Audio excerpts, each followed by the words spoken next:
प्यारे साथियों, आज मैं एक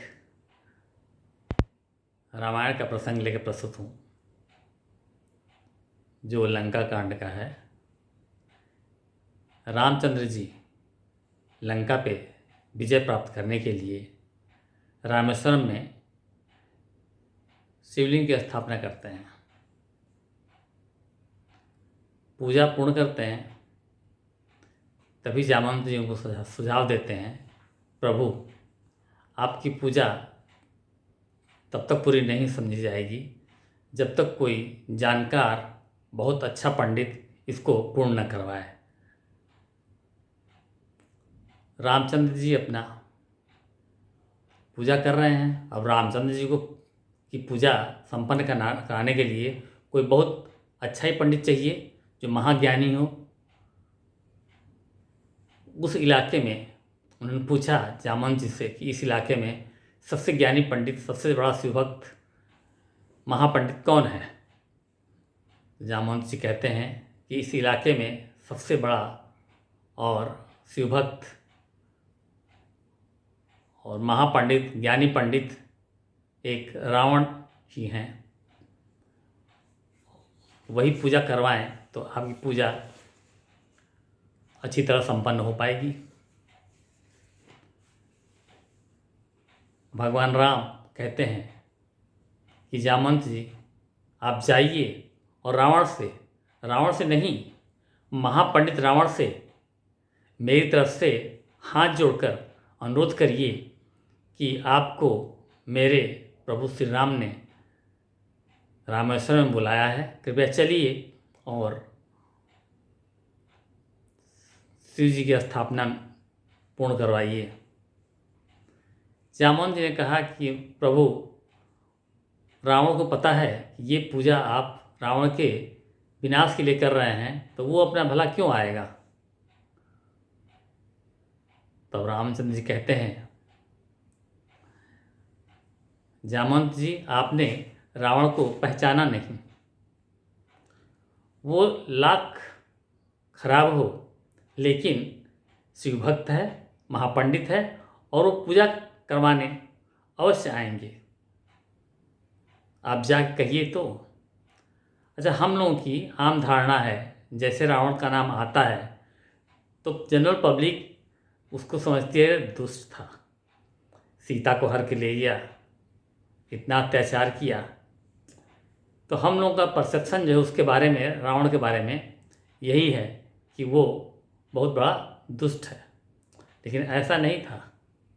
वो बहुत बड़ा शिवभक्त, बहुत बड़ा ज्ञानी और बहुत बड़ा पंडित था। सभी वेदों और शास्त्रों का अच्छी तरह उसने अध्ययन कर रखा था। अब जामवंत जी लंका पहुंचते हैं। रावण अपने दरबार में बैठे हुए हैं। वो जामवंत जी अपना संदेशा भिजवाते हैं कि जाके बता दो कि प्रभु राम के दूत जामवंत आए हुए हैं। रावण को जाके बताया जाता है और रावण उनसे कहते हैं कि उनको सादर अंदर ले आइए। जामवंत जी अंदर जाते हैं, दोनों हाथ जोड़ के प्रार्थना करते हैं, प्रभु आप चलिए, आपको हमारे प्रभु श्री राम जी ने हाथ जोड़कर विनती की है कि आप आइए और मेरे शिव स्थापना रामेश्वर में पूर्ण करवाइए। तो रावण कहते हैं, बस मुझे 10 मिनट टाइम दीजिए, मैं अभी गया और अभी आया, आप थोड़ा सा बैठ लीजिए, इंतज़ार कर लीजिए। रावण गए अंदर, पूरा जो भी राजसी गहने थे, कपड़े थे, सब उन्होंने निकाल दिया और सफ़ेद धोती और नग्न बदन होकर आए, जैसे पंडित होता है, पूरा पंडित का वेशभूषा धारण करके वो आए और जामवंत जी के साथ चल दिए। फिर उनको याद आया रावण को कि ये पूजा बिना पत्नी के तो पूरी नहीं हो सकती। वो फिर अशोक वाटिका जाते हैं और सीता जी से कहते हैं कि आप तैयार हो जाइए, मैं आपको लेके रामेश्वरम चलूँगा, लेकिन ध्यान रहे आप मेरी कस्टडी में रहेंगी। जब आपकी उपयोगिता होगी तब मैं आपको बुलाऊंगा, आप आएंगी, पूजा करवाएंगी और फिर मेरे साथ इसमें बैठ के विमान में और श्रीलंका लौट आएंगी। सीता जी स्वीकार कर लिया, क्योंकि वो जानती थी कि पूजा तो इनके विनाश के लिए आवश्यक है और उसे मुझे सहयोग करना चाहिए। सीता जी चल देती हैं। रावण सीता जी के साथ जामवंत को लेकर पहुंच जाते हैं रामेश्वरम में और जाके स्थापना करवाते हैं। फिर उन्होंने कहा श्री राम से कि बिना पत्नी के, अर्धांगिनी के कोई पूजा पूर्ण नहीं होती है, अपनी पत्नी को बुलाइए।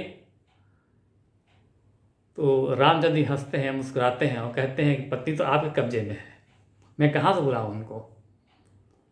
तब रावण कहते हैं कि चिंता न करिए, मैंने उसका भी उपाय कर रखा है। और उन्होंने कहा कि जाकर किसी को भेजकर उनको मेरे रथ से बुलवा लीजिए, मैं उनको साथ में लेके आया हूँ। रामचंद्र जी बहुत मुस्कुराए, बहुत खुश हुए और रावण ने उनकी पूजा विधिवत संपन्न करवाई। रावण को पता था ये पूजा मेरे विनाश के लिए हो रही है, लेकिन फिर भी उन्होंने पूरा सहयोग किया और पूजा को संपन्न करवाई और फिर अयोध्या लौट आए सीता जी को लेके रावण। अब रामचंद्र जी पहुंचते हैं वहाँ पे, श्रीलंका में लड़ाई होती है। राम जी बाण विबाण मारे जा रहे हैं, रावण के 10 सर कट जाते हैं, 20 भुजाएं कट जाती हैं, फिर जुड़ जाती हैं। अब रामचंद्र जी परेशान हैं, लगता है मैं इसको मार नहीं पाऊंगा, इसकी मृत्यु कैसे होगी। अब इस असमंजस में पड़े हुए हैं। तब तक विभीषण आते हैं और कानों में कुछ रामचंद्र जी के कह के और लौट जाते हैं। अब भगवान की खुशी का ठिकाना नहीं रहा, उन्होंने मंत्र बता दिया कि रावण कैसे मरेंगे। उसके नाभि में रावण के अमृत था,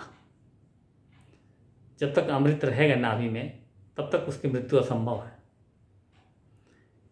भगवान राम ने 31 बाण छोड़े, 31, एक नाभि के लिए, 10 सिरों के लिए और 20 भुजाओं के लिए। 31 बाण उन्होंने एक साथ छोड़े और वो बाण जाके रावण के नाभि में लगा, सर कट गया, भुजाएं कट गईं और रावण जमीन पे गिर पड़ा। अब रामचंद्र जी रावण के पास जाते हैं और भी जो लोग उनकी सेना के थे, क्यों रावण पंडित था, महाज्ञानी था, वहाँ पहुँच जाते हैं और कहते हैं लंकेश, आप ये बताइए कि आपसे गलती कहाँ हो गई कि आपको एक बनवासी आदमी ने मार गिराया और आप अब अपने अंतिम पड़ाव पे हैं, आप छटपटा रहे हैं, आपकी मृत्यु होने वाली है, आप कुछ कह के जाइए वरना आपका मरना व्यर्थ हो जाएगा। तो रावण अपना गा के उनको सुनाते हैं और वो आप सुनिए और रावण की असलियत का अंदाज़ा लगाइए कि कितना पंडित आदमी था, कितना विद्वान आदमी था। राम सुन लो मेरी बात तुम गौर से, राम सुन लो मेरी बात तुम गौर से, क्यों पराजित हुआ आपसे युद्ध में, क्यों पराजित हुआ आपसे युद्ध में, राम सुन लो मेरी बात तुम गौर से, राम सुन लो मेरी बात तुम गौर से, क्यों पराजित हुआ आपसे युद्ध में, क्यों पराजित हुआ आपसे युद्ध में। जानकी की वजह से न मैं मर सका, जानकी की वजह से न मैं मर सका। लोग कहते हैं कि इन्होंने सीता का हरण किया इसीलिए इनकी मृत्यु हुई, लेकिन ये बात सही नहीं है। रावण यही कहते हैं, जानकी की वजह से न मैं मर सका, जानकी की तरफ से रहा शुद्ध मैं, जानकी की तरफ से न मैं मर सका, जानकी की वजह से न मैं मर सका। क्यों? जानकी की तरफ से रहा शुद्ध मैं, जानकी की तरफ से रहा शुद्ध मैं। राम सुन लो मेरी बात तुम गौर से, राम सुन लो मेरी बात तुम गौर से। क्यों पराजित हुआ आज मैं युद्ध में, क्यों पराजित हुआ आपसे युद्ध में। राम सुन लो मेरी बात तुम गौर से, क्यों पराजित हुआ आपसे युद्ध में, क्यों पराजित हुआ आपसे युद्ध में। जानकी की वजह से न मैं मर सका, जानकी की वजह से न मैं मर सका, जानकी की तरफ से रहा शुद्ध मैं, जानकी की तरफ से रहा शुद्ध मैं। राम सुन लो मेरी बात तुम गौर से, राम सुन लो मेरी बात तुम गौर से। क्यों पराजित हुआ आपसे युद्ध में, क्यों पराजित हुआ आपसे युद्ध में। अब लंका राज्य अयोध्या से काफ़ी बड़ा था, उसी का ये जिक्र करते हैं। और रावण को चारों वेद 6 शास्त्रों की अच्छी तरह ज्ञान था, और आदमियों को भी कमी नहीं थी। 1 लाख पुरुष 1.25 लाख नाती, जो अयोध्या से काफ़ी ज़्यादा लोग थे। अब बलवान तो पूछते नहीं है कितना बल था उनके पास, कितना उन्होंने वरदान पा रखा था। अब उसी का जिक्र करते हैं। राम सुन लो मेरी बात तुम गौर से, क्यों पराजित हुआ आपसे युद्ध में, क्यों पराजित हुआ आपसे युद्ध में। राज्य मेरा बड़ा कुल भी मेरा बड़ा, राज्य मेरा बड़ा कुल भी मेरा बड़ा, बल भी मेरा बड़ा आयु मेरी बड़ी, बल भी मेरा बड़ा आयु मेरी बड़ी। राज्य मेरा बड़ा कुल भी मेरा बड़ा, बल भी मेरा बड़ा आयु मेरी बड़ी, बल भी मेरा बड़ा आयु मेरी बड़ी। राम सुन लो मेरी बात तुम गौर से, राम सुन लो मेरी बात तुम गौर से। क्यों पराजित हुआ आपसे युद्ध में, क्यों पराजित हुआ आपसे युद्ध में। और अपने ज्ञान का बखान करते हैं। वेद चारों 6 शास्त्र कंठस्थ है, वेद चारों 6 शास्त्र कंठस्थ हैं। ज्ञान में भी बड़ा बुद्धि मेरी बड़ी, ज्ञान में भी बड़ा बुद्धि मेरी बड़ी।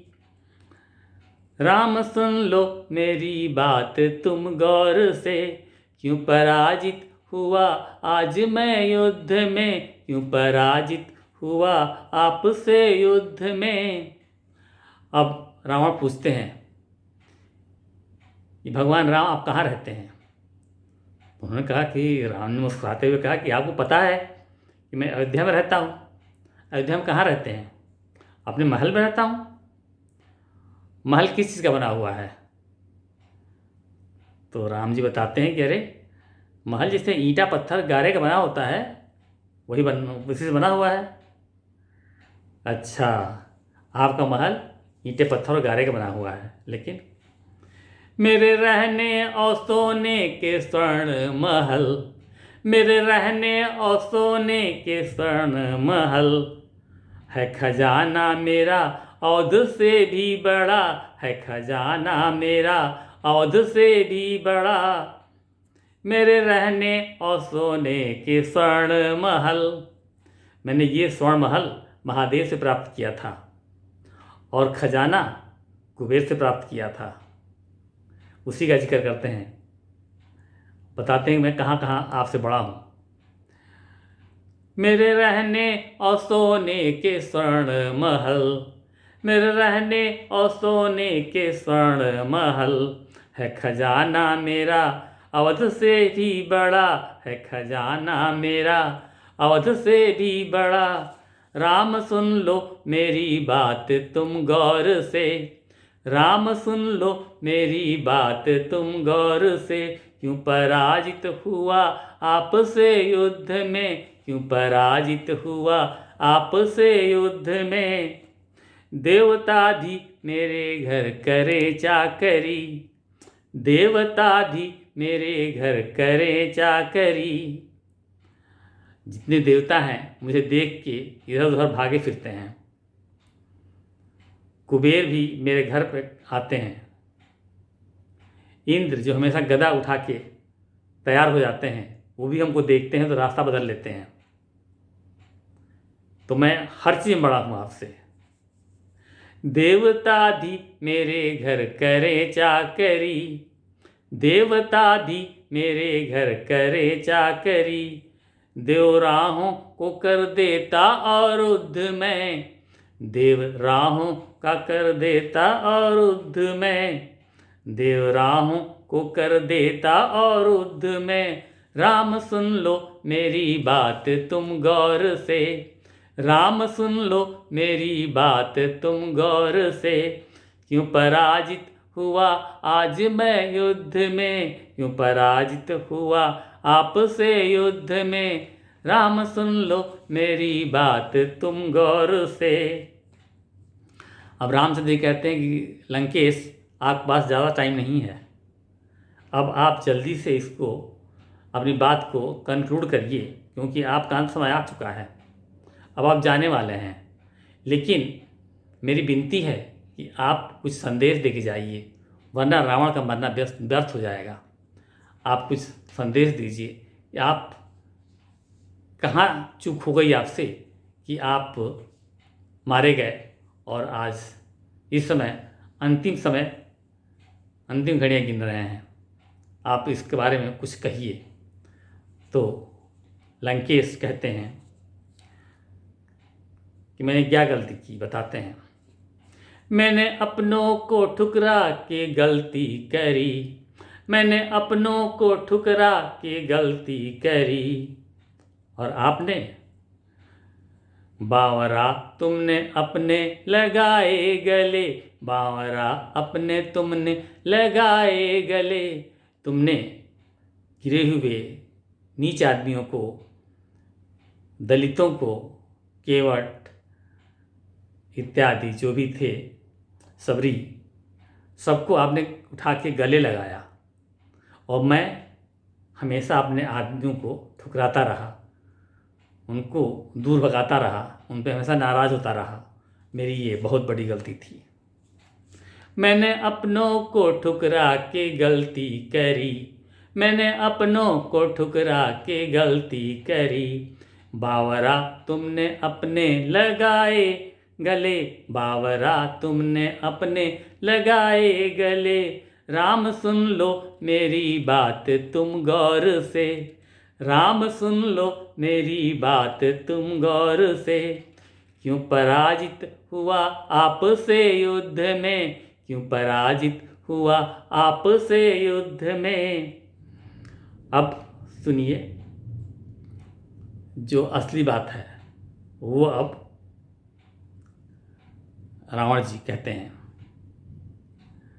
उन्होंने कहा कि जब विभीषण आपके कानों में कुछ कह गया तो मैं समझ गया कि अब मेरा अंत आने वाला है।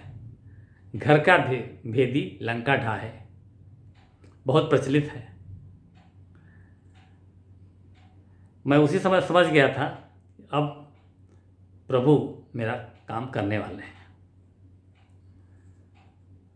और मैं ये अच्छी तरह जानता था कि जिस जानकी को मैं हरण करके ले जा रहा हूँ वो साधारण औरत नहीं है, वो नारायण की पत्नी है और नारायण का अवतार हो चुका है।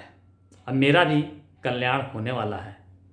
रामचंद्र ने पूछा कि आपको कैसे पता कि मैं पृथ्वी पर आ चुका हूँ?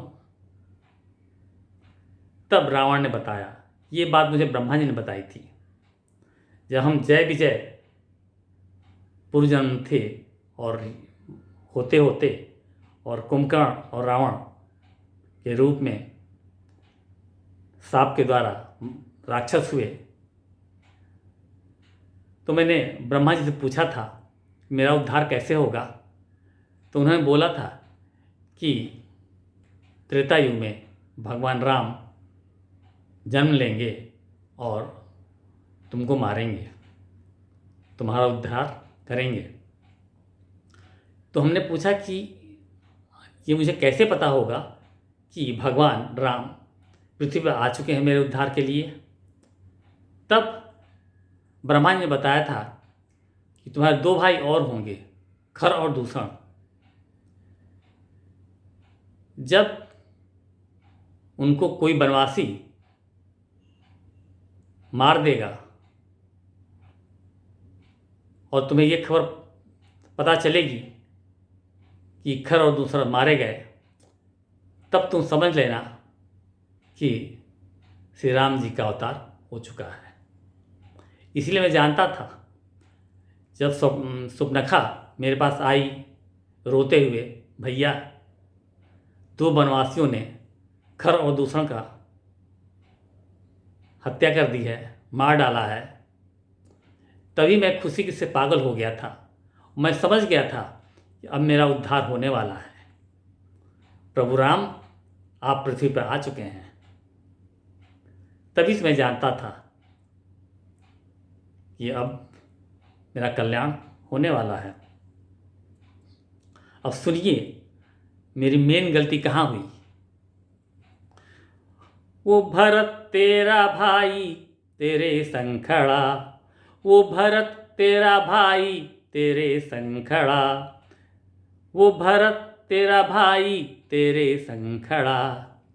जब उन्होंने कहा कि तेरा भाई भरत तेरे संग खड़ा, तब लक्ष्मण जी को थोड़ा नाराज़गी जाहिर हुई।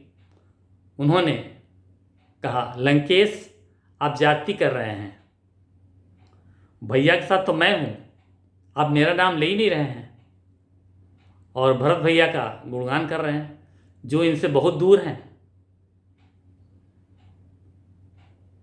तो लंकेश मुस्कुराते हुए राम जी की तरफ देखा। रामचंद्र ने कहा कि ये नादान है, छोड़ो अपनी बात करो।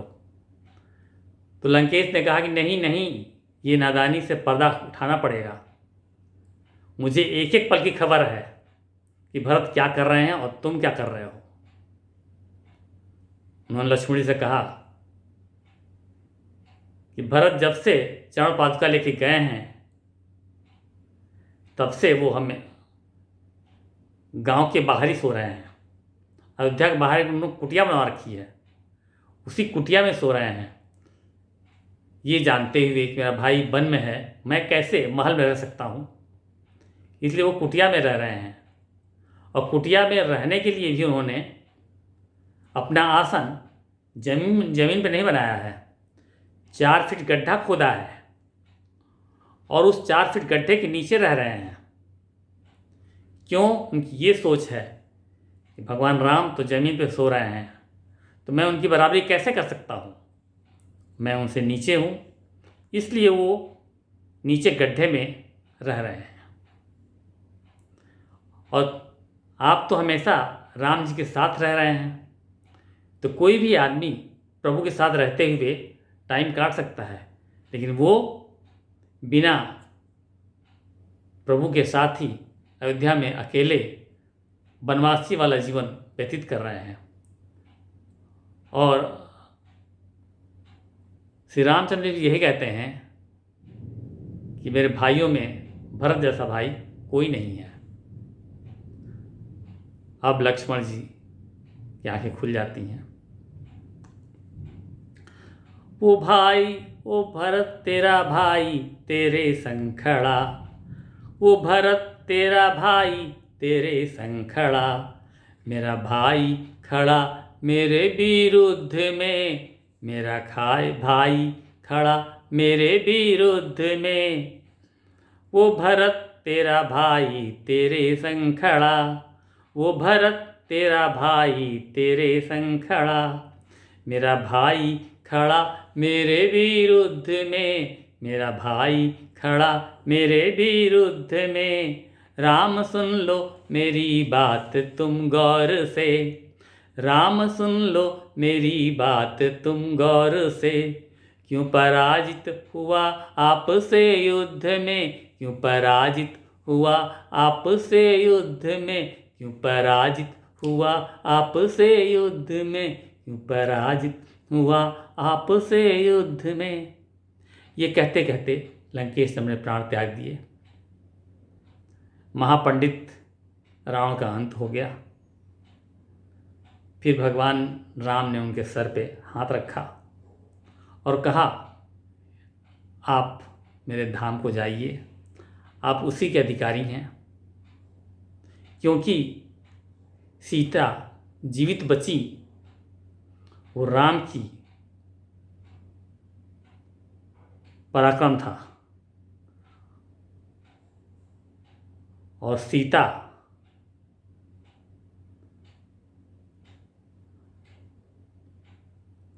पवित्र रहीं, ये रावण की मर्यादा थी।